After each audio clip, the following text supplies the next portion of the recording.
우리 모든 성도님들께 주님의 은혜와 평안을 빕니다. 곧 있으면 설 명절입니다. 이 설은 양력이 아니라 우리나라의 전통적인 날짜 계산법인 음력으로 이 새해 첫날을 기리는 날입니다. 세계 공통으로 양력을 쓰지만 이 나라의 역사와 전통을 잇기 위해서 음력의 기준으로 우리나라가 정한 절기를 지키고 있는 것이죠. 특별히 설에는 가족들이 모여서 조상에게 감사하고 한 해의 풍요와 행복을 기원하였습니다. 우리 선조들은 설을 통해서 이 자신의 뿌리가 어디에서 왔는지, 그래서 어떻게 살아야 하는지를 되짚어 본 것 같습니다. 이처럼 우리 기독교도 설을 사순절, 부활절과 같이 절기를 지키면서 한 해를 보냅니다. 기독교 절기의 기준은 음력도 아니고 양력도 아니고 예수 그리스도의 삶입니다. 그분의 탄생과 죽음 그리고 부활을 절기로 지켜서 우리가 누구인지, 그리고 우리는 어디에서 왔고 어디로 가야 하는지를 되새기는 것이죠. 함께 예배드리는 오늘 주일도 가장 짧은 단위의 절기라고 말할 수 있습니다. 주일은 예수님께서 죄와 죽음을 이기시고 부활하신 날입니다. 우리도 그렇게 죽고 우리도 그렇게 부활하기를 소망하며 이 주일에 예배를 드리는 것이죠. 하나님을 믿는다고 어떤 사람도 우리를 대놓고 차별하거나 핍박하지는 않는 시대이지만 그 어느 때보다 하나님을 믿는다는 것이 무엇인지 되돌아보게 되는 요즘인 것 같습니다. 우리는 하나님으로부터 왔고 하나님께로 돌아갑니다. 우리는 하나님의 자녀이자 하나님 나라의 백성으로서 이 땅에 아름다운 하나님 나라를 이루기 위해 보냄받은 자들입니다. 이 단순하고도 명확한 진리를 따라 날마다 그분의 죽음과 부활에 참여하는 우리 모두 되기를 간절히 소원합니다. 우리 잠시 기도하고 말씀 나누겠습니다. 주님, 이제 주님의 말씀을 나누고자 합니다. 주님의 참 복음의 진리를 바르게 잘 전할 수 있도록, 잘 들을 수 있도록 성령 하나님께서 이 시간 이 자리 가운데 우리 마음 가운데 역사하여 주시옵소서. 예수님의 이름으로 기도드립니다. 아멘. 오늘 말씀은 지난주에 이어서 세례자 요한을 다룹니다. 광야에 외치는 자의 소리로 불렸던 세례자 요한은 그의 이름처럼 살았습니다. 소리의 가장 큰 특징은 그것이 발생하는 순간에만 존재하고 시간이 지나면 사라진다는 점입니다. 산 골짜기나 이 동굴에서 소리를 내면 그 소리가 울려서 다시 들리는 경우는 있어도 사라지지 않는 소리란 세상에 존재하지 않습니다. 그래서 소리는 영원하지 않고 일시적입니다. 단지 사라지지 않는 소리가 있다면 사람들의 기억 속에 존재하는 소리뿐입니다. 귀로 전달되는 소리가 아니라 마음을 진동시킨 소리는 그 여운이 오래 남지요. 세례자 요한의 삶이 그러했습니다. 광야에 외치는 자의 소리가 되어 많은 이들의 마음을 진동시키고 주님의 오실 길을 예비했던 그의 삶과 그리고 죽음까지 오늘 나누고자 합니다. 간단히 복습인데요. 예수님이 태어나셨던 세례자 요한이 활동했던 시대는 희망 없는 암울한 시대였습니다. 이 로마 제국의 식민지 아래서 이 세속의 권력뿐 아니라 종교적인 권력도 로마 제국과 결탁하여 종교는 그들의 안위와 지위를 보장하는 수단으로 전락해 버렸습니다.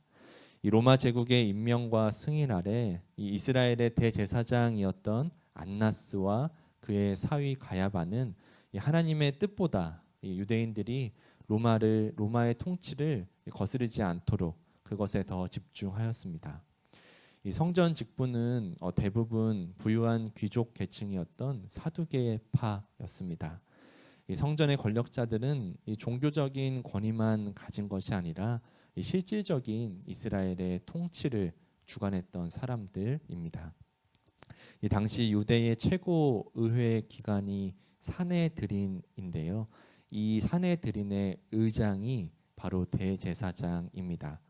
그 사내들인 구성원이 바로 사두개인과 바리새인 그리고 장로들 또 율법학자들이었습니다. 이 사내들이는 지금으로 치면 이 사법부, 입법부, 행정부 이 모든 이 기관이 다 하나로 된 아주 가장 강력한 최고 결정 회의라고 말할 수 있습니다. 하지만 이스라엘 백성들은 이 로마 제국의 식민 지배 아래 이 과도한 세금을 내야 했습니다. 그리고 그들의 하수인을 자청했던 성전의 권력자들 아래서 이 종교적인 율법과 부담으로 고통받으며 살아가고 있었습니다.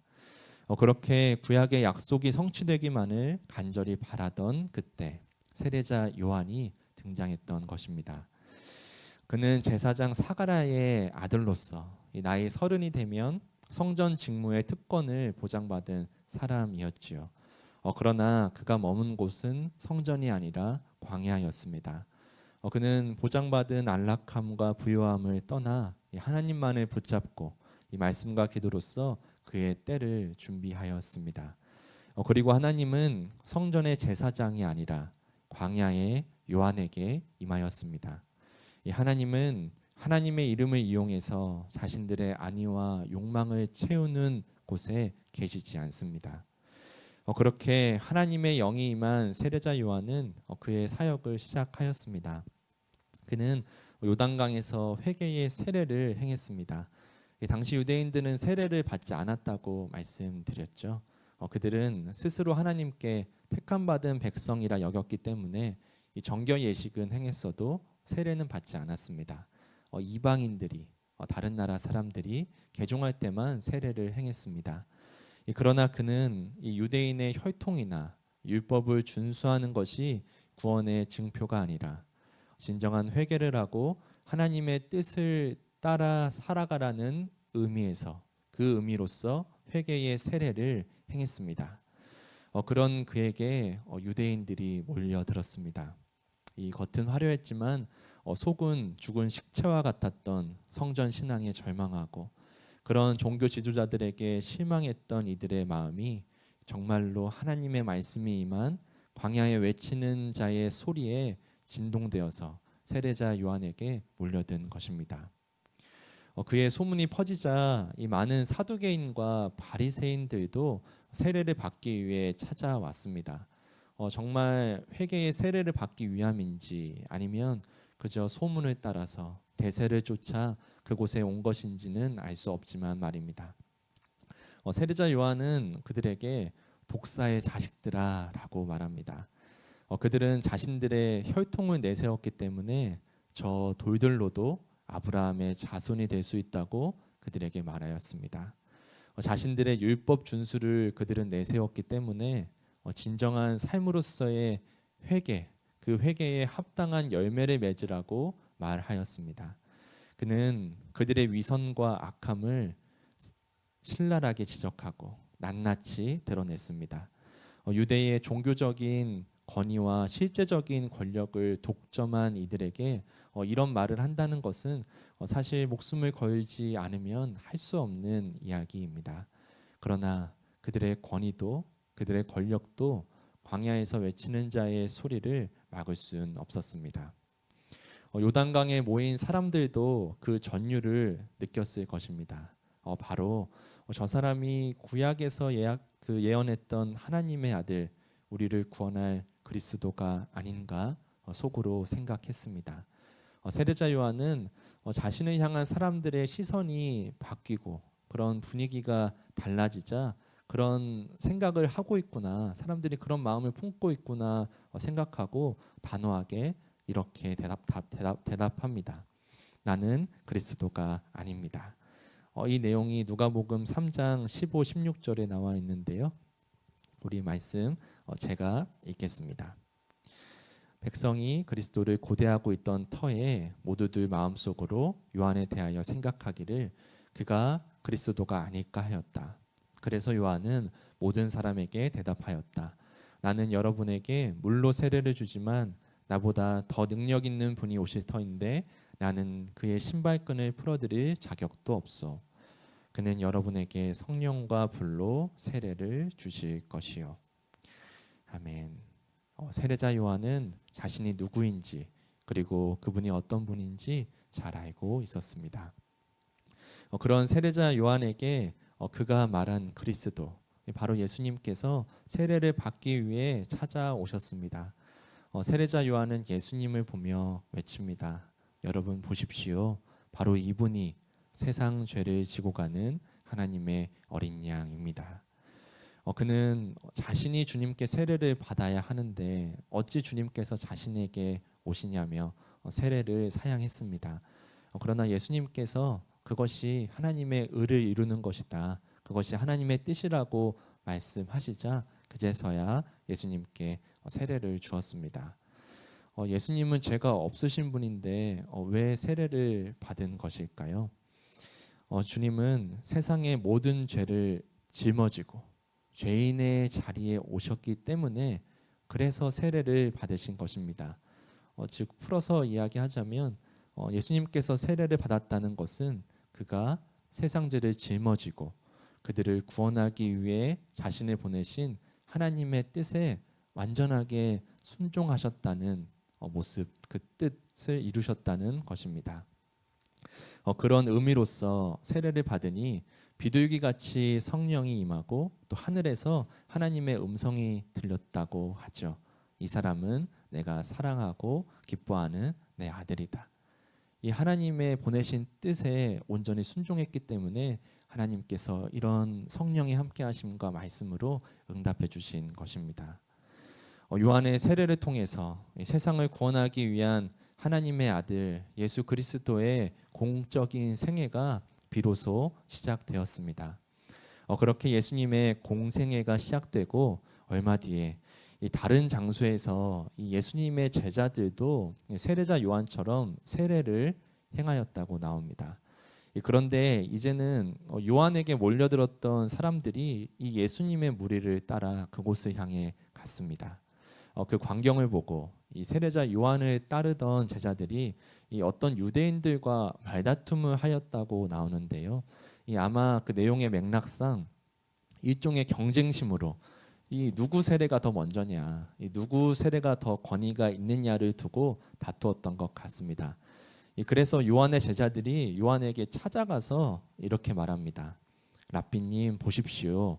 요단강 건너편에서 선생님과 함께 계시던 분, 곧 선생님에게 증언하신 그분이 세례를 주고 있는데 사람들이 모두 그분에게로 모여듭니다.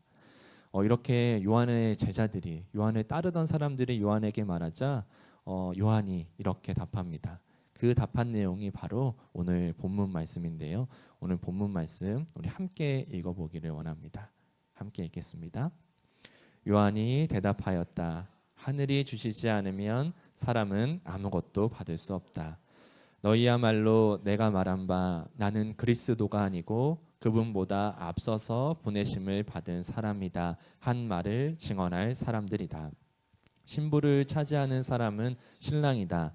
신랑의 친구는 신랑이 오는 소리를 들으려고 서 있다가 신랑의 음성을 들으면 크게 기뻐한다. 나는 이런 기쁨으로 가득 차 있다. 흥하여가 하고 나는 쇠하여야 한다. 아멘. 세례자 요한은 자신이 누구인지 알았습니다. 나는 그리스도가 아니고 그분보다 앞서서 보내심을 받은 사람이다. 그는 말합니다. 그리고 당시의 결혼 풍습을 예를 들어서 자신은 신랑의 친구, 이 우리말로 들러리라고 말합니다. 이 유대인의 결혼 풍습은요, 이 신랑이 신부의 집으로 찾아가는 것부터 시작합니다. 그때 이 신랑의 들러리가, 신랑의 친구가 신부 집에 먼저 갑니다. 그래서 신랑이 도착하기 전까지 이 결혼 축제 분위기를 돋구고, 그리고 그 신부와 그 가족들, 거기 기다리는 하객들이 신랑을 맞이할 수 있도록 도왔습니다. 그래서 신랑이 왔을 때 축제를 벌이고 신랑이 다시 자기네 집으로 돌아가는 게 이 결혼 예식입니다.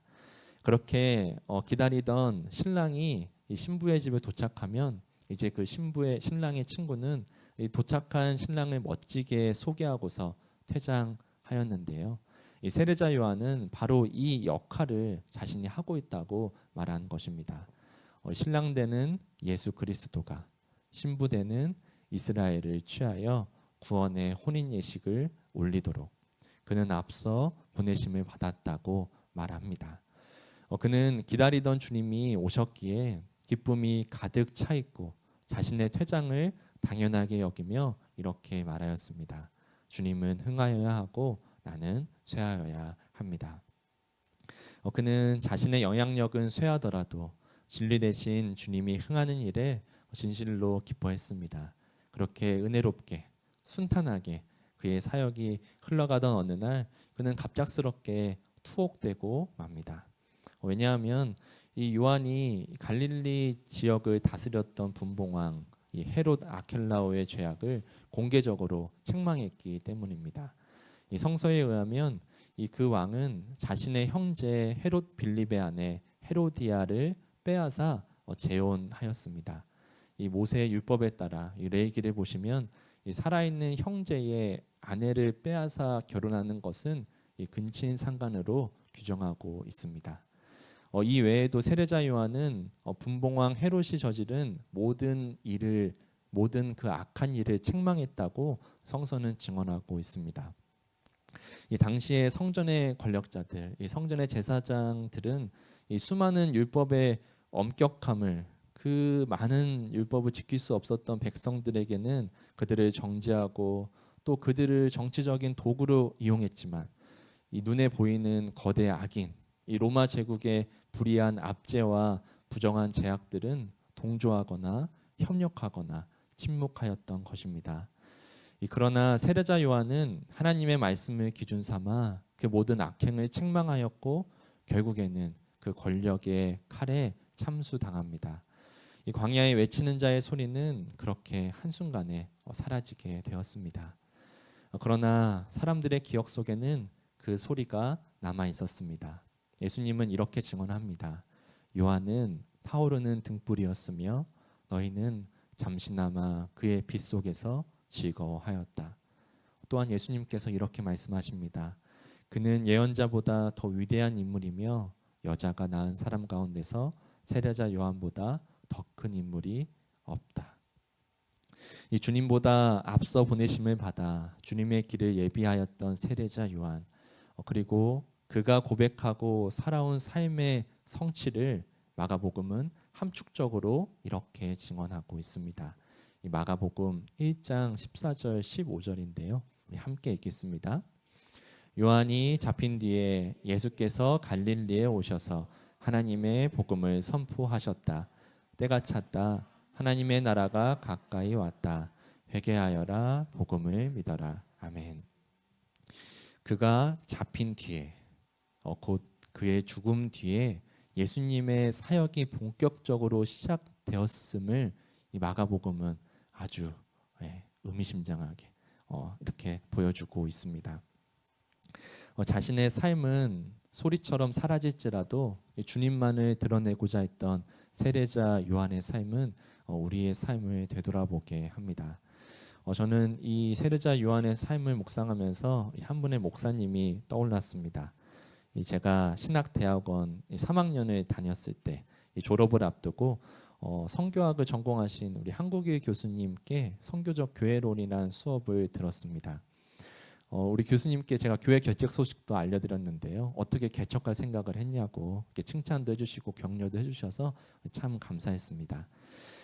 이 수업은 이 앞 수업 때는 선교적 교회론에 대해서 이론적인 내용을 배우고 그리고 이 뒷부분에서는 실제로 교수님께서 이 교회론에 정말 잘 적용돼서 잘 해내고 있는 교회의 목사님들을 이렇게 초청해서 그 목사님들의 이야기를 들을 수 있는 시간으로 이렇게 구성되어 있었습니다.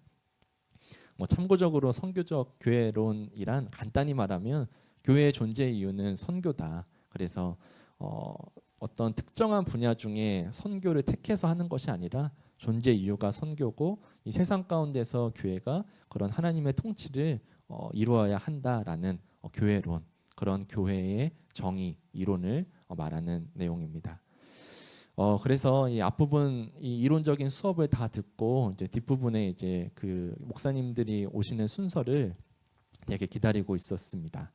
개인적으로 어떤 목사님이 오실까? 이 교수님께서 이 세계에 이 학문적으로도 이 모든 사람들에게 소개했던 교회 목사님들 그런 교회는 어떤 교회일까 궁금했습니다. 근데 제가 이 3년간 신학대학원을 다니면서요, 많은 목사님들을 만날 그런 기회가 생기는데요. 기본적으로 매 채플마다 새로운 목사님이 오시고요. 또 수업 때도 종종 이렇게 특별한 수업 때 목사님들이 초청해서 현역에 계신 목사님들을 초청해서 이렇게 강의도 하거든요. 특별히 학교 강의에서 이제 외부의 목사님이 오시면 뭐 소위 말해서 이제 저희 동네 이쪽 동네에서는 이름만 대면 딱 알만한 교회, 알만한 목사님들이 그런 분들이 오십니다. 그래서 학문적인 도전도 주시고 또 목회적인 도전을 주신 분들도 참 많지만 이 반대인 분들도 조금 있었습니다. 이 어떤 분은 이 자신이 이룬 목회적인 어떤 성취에 대해서 한 2시간 동안 정말 쉬지 않고 이렇게 본인의 이야기를 하신 분도 있고요. 그리고 뭐 이제 신학 공부를 열심히 하는 그런 이야기를 나누다가 이런 신학적인 공부 필요 없다고 실제 목회할 때는 뭐 어떤 책을 뭐 어떤 시기에 어떤 책을 열심히 읽으라고 뭐 그런 내용도 막 말씀하시는 분도 있었고요. 그리고 자신은 이 얘기해도 되나? 예. 자신은 대형교회 목사지만 자기는 참 겸손하다고 이야기하시는 거예요. 그래서 그러시구나 했는데 수업이 끝나고 그냥 나가시는 거예요. 약간 노룩 이렇게 나가시더니 갑자기 그 같이 온 부목사님이 허겁지겁 막 짐을 챙겨서 이렇게 짐을 들고 나가는 모습을 보면서 참 그 모습을 보고 있던 이 어린 우리 저희 학생들이 참 다 조용해졌습니다. 뭐 저는 누구라고 말하지 않았습니다. 예, 그래서 저희가 그때 신대원생들은 그런 여러 목사님들을 보면서 참 많은 생각을 했는데요. 저 또한 이분이 이제 이 수업 때 오실 목사님은 어떤 분이실까 그런 한편의 염려와 또 기대감을 가지고 기다렸습니다. 그런 걱정과 기대 속에 한 목사님께서 오셨는데요. 이 지금껏 오셨던 목사님과는 전혀 다른 분위기의 목사님이셨습니다. 일단 그 교회 이름을 제가 처음 들었고요. 또 교회 그 목사님 성함도 처음 들었고, 그리고 그 교회에 있는 지역도 처음 들었어요. 강원도 홍천군 도심리에 있는 도심리 교회 홍동환 목사님이었습니다. 다 처음 들으시죠? 예. 이 강의가 처음에 이렇게 시작됐는데요. 강의 시작부터 남달랐어요. 갑자기 막 자기는 여기 설 사람이 아니라는 거예요. 근데 자기는 정말 교수님께 몇 번이고 거절을 했는데 교수님께서 계속 이렇게 강권해서 이렇게 와달라고 해서 여러분들 앞에 설 자격이 없는데 이렇게 섰다고 자기는 그런 사람 아니라고 하면서 그렇게 인사를 시작하는 거였습니다. 사실은 이 도시교회 목사님들은 딱 오시면 그 분위기가 있거든요. 딱 세련되고 딱 잘 갖춰지고 그리고 뭔가 저희들을 몇 마디 한두 마디에 그 압도하는 카리스마나 어떤 그런 지적인 모습들을 쫙 보여주면서 딱 그 회중을 압도하는데 이 목사님은 시작부터 막 자기는 올 사람이 아니었는데 뭐 이렇게 왔다라고 이야기하는 게 아직도 기억에 남습니다. 그래서 그분의 강의가 시작됐는데요. 이 자신이 그 작은 마을의 반장으로 뽑혔던 이야기, 그래서 그 작은 마을 주민들과 함께 어울리고 같이 축제도 벌이고, 그래서 이 마을 사람들이 다 자기 교인의 성도라고 딱 말하시는 거예요. 그래서 와 그랬더니 근데 그 마을이 되게 작다고 막 이런 농담도 하시면서 그렇게 그 시간이 어떻게 그렇게 빨리 지나가는지 모르겠습니다. 이 담담하게 그리고 소소하게 전해주신 그 시골 교회 목사님의 이야기에 모두의 마음이 다 되게 차분해지고 되게 겸손해졌습니다. 수업이 다 마치고 교수님께서 이제 이 목사님을 이렇게 이야기하시면서 자기가 이야기한 성교적 교회론이란 바로 이런 교회라고, 그래서 자기가 이 교회를 만나고 너무 기쁘고 자기 논문에서도 자기가 학술대회 같은 데 가서도 이 교회를 전 세계의 목사님들께 신학자들에게 소개하고 있다고 그렇게 소개 이야기를 해주셨습니다. 너무나도 부끄럽지만 뭐 그때도 그렇고 지금도 마찬가지지만 이 서울 근교에 있는 교회들에는 이 목회자들이 많이 지원합니다. 그래서 경쟁률이 어마어마하고요. 근데 반대로 뭐 산촌, 어촌, 뭐 시골 그런 가기 어려운 곳에는 목회자가 없는 것이 그 현실입니다. 이 신대원에 처음 다 들어올 때는 주님께서 부르신 곳, 주님께서 보내신 곳 어디든 가겠다고 이야기하지만 막상 졸업할 때 보면 그 3년 동안 보고 겪은 게 있다 보니 규모도 있고 또 안정적이고 그리고 좀 화려하고 주목받을 수 있는 사역지를 찾아서 가는 것이 뭐 다른 사람 이야기가 아니라 제 모습이었습니다. 뭐 교회가 당시 3학년이라서 그런 모습들을 하도 보다 보니 교회는 망했다, 교회는 안 된다, 막 이런 생각으로 가득 차 있던 때에 그 목사님을 보면서 그때 가장 크게 마음이 바뀌었던 것 같습니다. 그렇게 눈에 보이는 교회의 실망스러운 모습들이 있지만 보이지 않고 주목되지 않는 저 작은 교회의 목사님, 그 목사님의 이야기를 통해서 느낀 것은 하나님의 일은 하나님께서 정말 그렇게 신실하게 살아가는 사람들을 통해서 여전히 이루어 가시는구나, 그런 생각이 들었습니다. 그래서 하나님께서 물으시는 것 같았어요. 너가 그렇게 비판하고 그렇게만 머물러 있는 것이 아니라 저 사람처럼, 저 목사님처럼 그렇게 살아가라고, 하나님께서 일하실 거라고 꼭 말씀하시는 것 같았습니다. 저렇게 아무도 알아주지 않고 주목받지 못한 곳에서 한평생 사역할 수 있을까 스스로 물어보니 하나님 앞에 참 부끄러웠습니다. 성전이 아니라 광야에 하나님께서 임하신 것처럼 자신은 소리처럼 사라질지라도 주님만을 드러내며 살고자 하는 이들에게 하나님은 임하시고 하나님은 역사하고 계심을 저 또한 말씀 앞에 되새겨 봅니다. 세례자 요한은 자신이 누구인지 알았습니다. 스스로 나는 그리스도가 아니고 그분보다 앞서서 보내심을 받은 사람이라고 고백하였습니다. 그는 신랑 대신 주님의 오심을 기다리며 신부되는 이스라엘 백성을 정결하고 진실한 신부가 되어 신랑을 맞이할 수 있도록 그런 구원의 혼인잔치를 예비했습니다. 세례자 요한은 자신이 어디에서 왔고 어디로 가는지 알았습니다. 세속의 권력과 성전의 권력 앞에서도 그는 담대했고 하나님의 영이 임한 광야에 외치는 자의 소리를 어떤 것도 막을 수 없었습니다. 자신은 주님께로부터 왔고 주님께 돌아가는 일시적인 존재라는 것을 알았기 때문입니다. 오늘 우리는 이 땅 가운데 다시 오실 주님을 예비하는 자들로 보냄받았습니다. 나를 드러내고 나를 위해 살아가는 세상 속에서 나는 사라질지라도 주님을 드러내는 사람으로, 나는 사라질지라도 주님의 마음에 기억되는 사람으로 그렇게 날마다 주님의 죽음과 부활에 참여하며 살아가는 우리 모두 되기를 간절히 축원드립니다. 아멘.